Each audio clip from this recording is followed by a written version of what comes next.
Chers élèves, bonjour. On arrive à la dernière scène de la tragédie moderne Antigone de Jean Anouilh, la scène 20, qui est une clôture de cette histoire et de cette tragédie. C'est la fin de l'histoire. Si vous êtes prêts, on commence.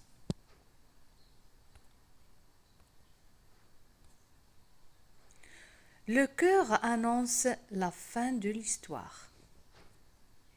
Il parle de ceux qui sont morts et de ceux qui restent en vie, ainsi que des conséquences de la tragédie sur Thèbes qui s'est enfin apaisée.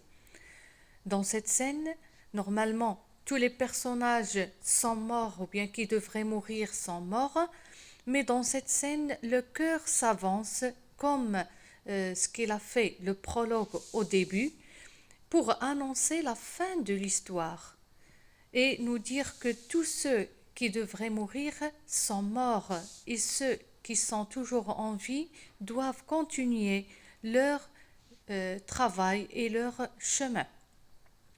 Et les conséquences de la mort de ces personnages sur Thèbes, c'est que maintenant la ville est apaisée et tranquille après la mort d'Antigone. Les gardes indifférents à ce qui se passe autour d'eux continuent à jouer aux cartes comme si rien n'était arrivé. Cette histoire se termine non pas sur la mort d'Antigone, mais sur le jeu de cartes des gardes, pour montrer l'indifférence des gardes à la mort de ces personnages. Ils sont indifférents, ils continuent leur vie, leur travail, parce que la vie continue. Malgré que les personnages sont morts et la fin de cette histoire est tragique, mais la vie continue. Et chacun doit continuer son travail jusqu'à ce que son tour arrive.